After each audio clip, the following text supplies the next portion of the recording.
Grand Portage Resources' Herbert Gold Project in southeast Alaska highlights increased gold resource, indicated and inferred, of 860,000 ounces, in excess of 10 grams per ton gold. Expansion drilling is planned on the Herbert Gold property for the summer of 2019. Grand Portage Resources trading symbols are GPG on the TSX Venture, GPTRF on the OTCQB, and GPB on Frankfurt. For more information, please visit our website, grandportage.com. You're listening to HowStreet.com radio, available online at TalkDigitalNetwork.com. Welcome to HowStreet.com radio, the online source for market opinions. Here is Jim Goddard. My guest is Rick Ackerman, editor of the newsletter Rick's Picks, his website, rickackerman.com. Welcome back to the show, Rick. Always a pleasure. Thanks, Jim, for inviting me on. Rick, the new head of the world, or of the IMF, has said that the U.S.-China trade war is bringing down the entire world's economy. Is definitely taking its toll, and in ways that just kind of radiate out in many directions. It's not just the higher cost that we pay for all of our imports and the fact that some of our exporters are really suffering, but you've got the whole chain there that follows, one very important piece of which is capital investment. And you can understand intuitively, if you were some CEO thinking, do I build a plant here, or do I expand capacity, you can see that the trade war is definitely having its impact on the world economy. The latest U.S. move is that they've banned 8 Chinese high-tech companies, saying they're involved in human rights violations. And China, of course, is saying we're thinking about how we're going to retaliate. And also, Basketball Association, you'd wonder, what does the NBA have to do with international trade? Well, they had planned to play exhibition games in China, and China was going to show NBA games in their country, regular season games, and now that's off because one of the players in the NBA tweeted a pro-Hong Kong democracy message, and the Chinese government has flipped out about it. Yeah, that all happened very quickly. I think the tweet was pretty quickly retracted, but it had the endorsement of one of the higher-ups in the basketball hierarchy. And I think it's going to wind up being a big deal, because when you talk about just good old basketball, you're in the billions of dollars, because the audience in China is so huge. And if they have anything like the enthusiasm for basketball that the Cubans have for baseball, you can understand why the NBA is really concerned here. So there's going to be a lot of retaliating as we look forward, and it doesn't look like there's going to be an easy winner here. As far as the ban on the additional high-tech companies because of discrimination against Muslims, that's kind of an ironic thing for the U.S. to be riding herd on, but it's going to make a difference, and supposedly it will impair China's shot at dominating the AI, the artificial intelligence market. So the stakes are getting higher and higher here as the ban extends, and of course, most significantly, initially it included Huawei, the big phone manufacturer. And it winds up being a mission critical for China, especially since they've been so used to just being able to rip off, steal everything they could get in a way of Western technology, mostly because if you want to sell in China, you have to partner with companies that eat your technology. Yes, and if you don't think China borrows your technology, my correspondent in Japan, James Corbett, went to a defense equipment convention, and the Chinese were showing off their anti-aircraft system, but he said all the displays were in English. And he said, then I went over to the American anti-aircraft display, and it was the exact same computer screen. Yeah. Not that they're copying. Not that they're copying, right? Yeah. It's, well, it's a habit that's going to die hard.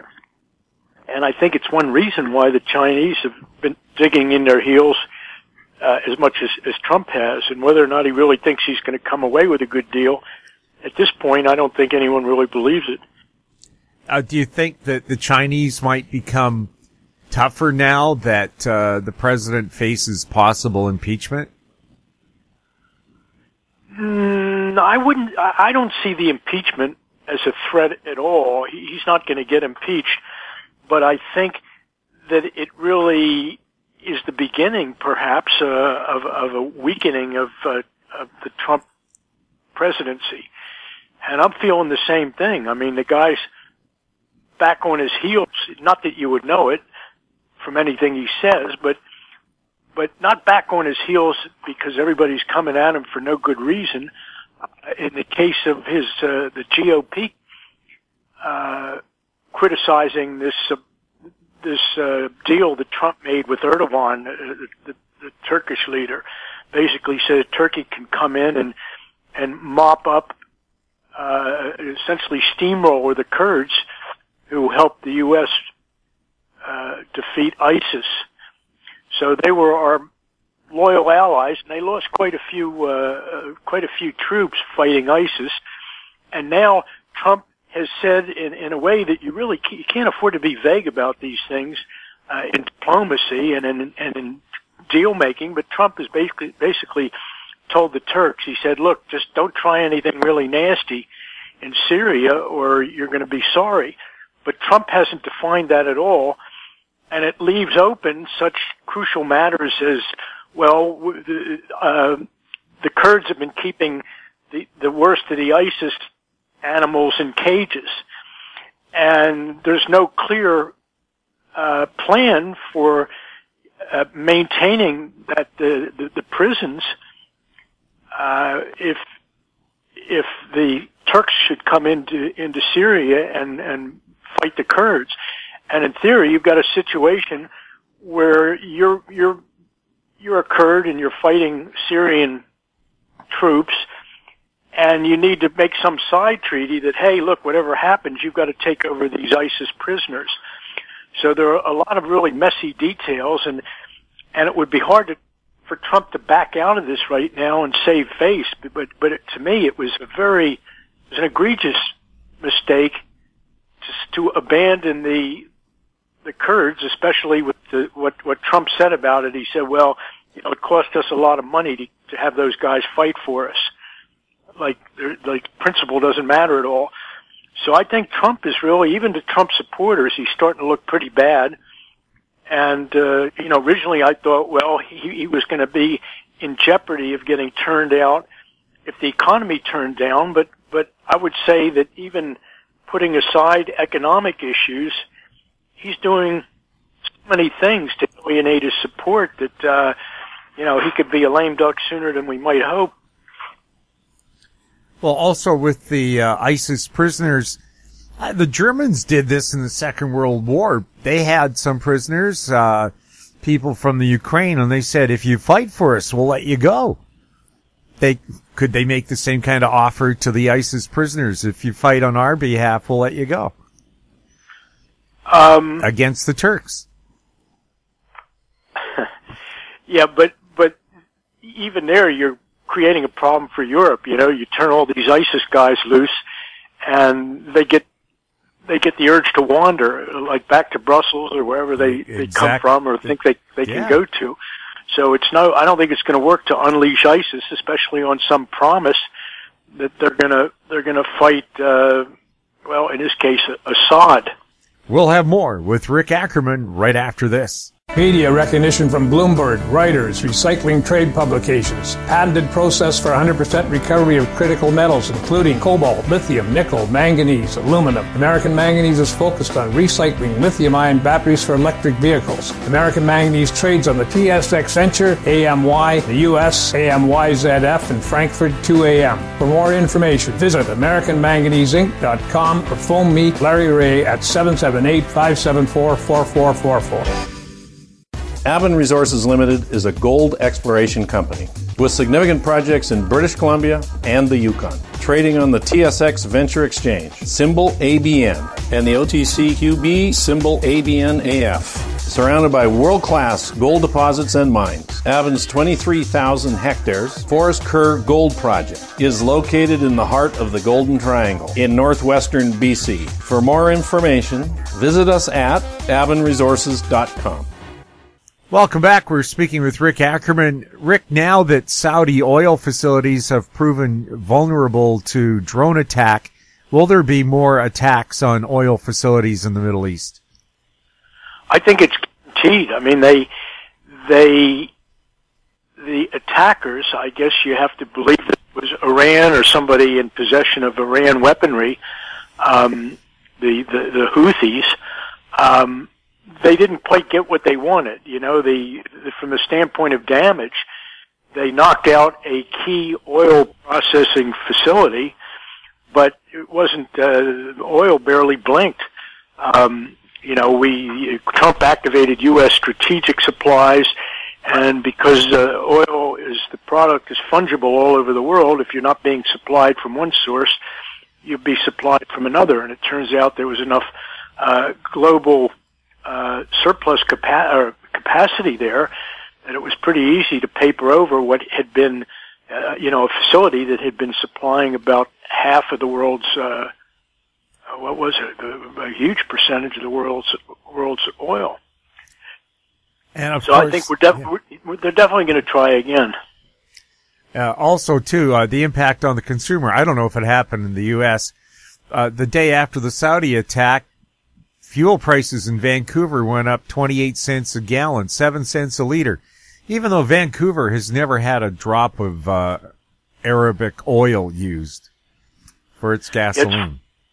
It's funny how that works. You know, the elasticity of demand there in that product is very much skewed against the consumer, because just anything will squeeze the price of oil $1, $2, $3 in a few days, but it takes a lot of a long quiet period to get that $3 spike to debt you mess. Mm-hmm. Well, what's your feeling on the price of crude, barring any more drone attacks? Well, if it can't make much headway even with the attack, you better believe it's going lower. I could give you a price target here, but just broadly speaking, when you have crude just blip up on what would be the most bullish news you could possibly have for oil pricing, it's telling you that there's a lot of weakness. But crude has been in a range for some time, actually since almost a year now, trading with the 55 about the middle of the range, $55 a barrel. The NYMEX is currently at 52 and change, and I'm just looking at a chart here so I can give you a number. The key number for the December NYMEX contract is $51.04, and if it cracks that, and let's just say if it closes for 2 consecutive days beneath 51.04, I think it's signaling a further move down to 44.16. So those numbers look pretty good to me. And the worst case on crude, if it just keeps going, would be $37.28. So maybe somewhere well down the road we can revisit those numbers, but they come from my proprietary forecasting system, and in this case, I like the pattern and I like those numbers. I'm pretty confident. We'll have more with Rick Ackerman right after this. Cypress Development Corp is developing a world-class lithium resource in the heart of Clayton Valley, Nevada. The size of the resource makes the Clayton Valley project a premier asset with the potential to impact the future of lithium supply. Cypress Development Corp trades on the TSX Venture Exchange, symbol CYP, the OTCQB, symbol CYDVF, and on Frankfurt, symbol C1Z1. For more information, please visit our website, cypressdevelopmentcorp.com. Don't miss out. Stay informed. Receive the HowStreet.com weekly recap with thought-provoking podcasts, radio, and articles delivered to your inbox. Sign up for the HowStreet.com weekly recap on our homepage at HowStreet.com. Welcome back. We're speaking with Rick Ackerman. Rick, are gold and silver still going to stay strong in this market? Yeah, they've been having their problems. It's the can't walk and chew gum at the same time problem for the institutional guys. They haven't really found gold yet, and if they're busy on a particular day hoisting stocks, then they're just either selling gold or ignoring it. But through it all, and through a pretty strong period, with stocks strong, gold has held its own. So I think the trend in gold is pretty good, although you could get kind of tired waiting. Gold has essentially been in a nothing, sideways range for, exactly a month. So it's just been kind of flopping around. And I think the next big move will be up. And maybe I can give you a target here for COMEX December. I think I'm using, let's see, 1617. That's more than $100 above where we are right now. COMEX December is at 1505. And the key number here is 1541. Or let's call it 1542. That's what I call midpoint pivot. If it gets through there decisively, I think we're going to see 1617. But I'm not going to jump the gun here and say that gold has made its base. That could take even a little bit longer. And as a practical matter, my subscribers are not trading the gold futures, but rather GDX, which is an exchange-traded fund vehicle for gold mining shares. On the Dow, are we going to continue to see this pattern where it has one giant step down, a couple of little steps up, and then another big step down? That's been the pattern about the past 2 months.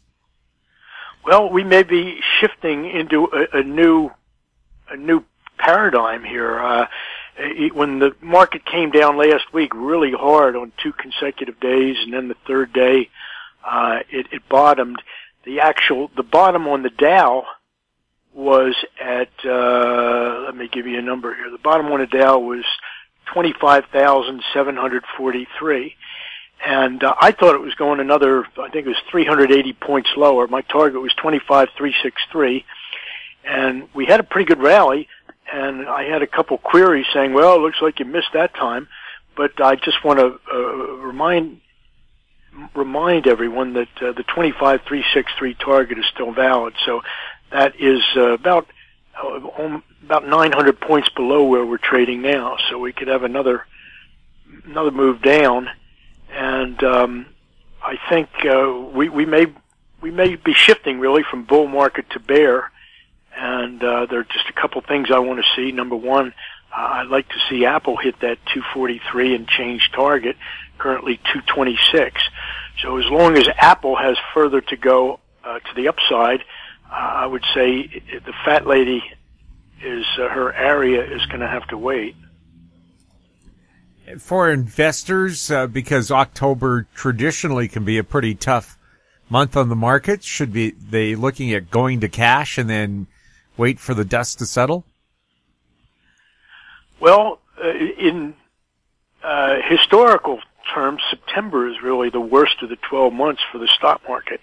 And of course, we came through September more or less unscathed, and then lo and behold, first day of October, everything came down pretty hard, which tells you for certain one thing: virtually everybody, all the institutional chimpanzees and all the other portfolio guys, they read Yale Hirsch's calendar well, the same way we do, and so they were all geared up for a rough September, and of course no longer constituting a real selling force. So when September came and everybody was ready for the worst, it was all but ordained from a technical standpoint that stocks would just go higher. So I don't know. October's a month where you think, well, we're not out of the woods yet, and I think that's the case. But you got to wonder what impact it'll have on the markets if everybody's so skittish about this the seasonality here. And my guess is that their skittishness has kind of masked more weakness than we've seen.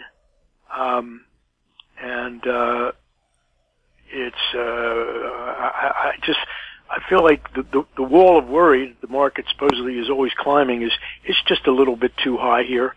Everything seems to be coming unraveled, including the Trump presidency, and so I'm just looking at every rally as an opportunity to get short. Rick, anything else we should be taking a look at right now?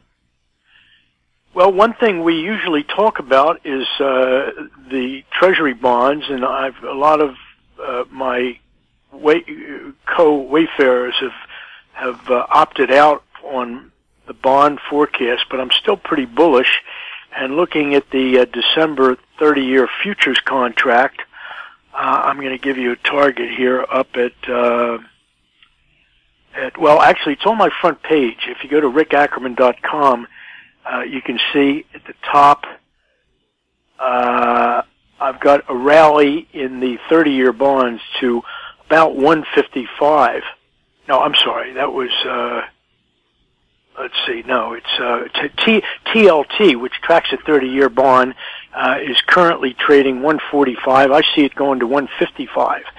And if it does, you're going to see rates on the long bond fall to about 1.65%. So I'm still I guess that's a bull on bonds. I'm bearish on rates, meaning I think they're going to go lower. And this rate call is identical. I did a column once that was pretty much hard money. Dollar is going to be strong and getting stronger and stronger, and interest rates will go lower and lower. And David Stockman ran my column on his website, and he said, well, I agree with everything Ackerman's saying, except for the dollar thing. So I sent him just after that another note. This was in 2015, and I said, here, just to make sure you know where I stand, I think that rates on the 30-year are going to 164, I believe was the number I gave him. So 5 years later, we're just about there. At the time, that call was a real outlier. I don't think anybody on the planet was looking for a huge fall in interest rates, especially because it hadn't been demonstrated yet that all the easing in the world by the Fed was only going to create an asset inflation, part of which went into bond prices, of course. So anyway, I think a lot of hardcore bond bulls. Gary Schilling is one of them. He's been really good. He's been really long for the last 3 decades. But guys like that are just starting to make a little bit of room for the prospect of an end to a 30-year bull market in treasuries. And it's not the yield we're looking for when we go into these long-term vehicles. It is the capital gain, which in the case of last year, if you were in the long bond, you would have capital gains of more than 20% just based on appreciation of bond prices. So I still think there's room for that, and I'm not necessarily saying zero interest rates on U.S. paper, but I think we've still got a good play in those vehicles. I was just going to ask, do you feel the U.S. could be looking at zero or lower interest rates? We've seen that negative interest rates really haven't made money flow in Europe or Japan. Would they make money flow in the U.S.?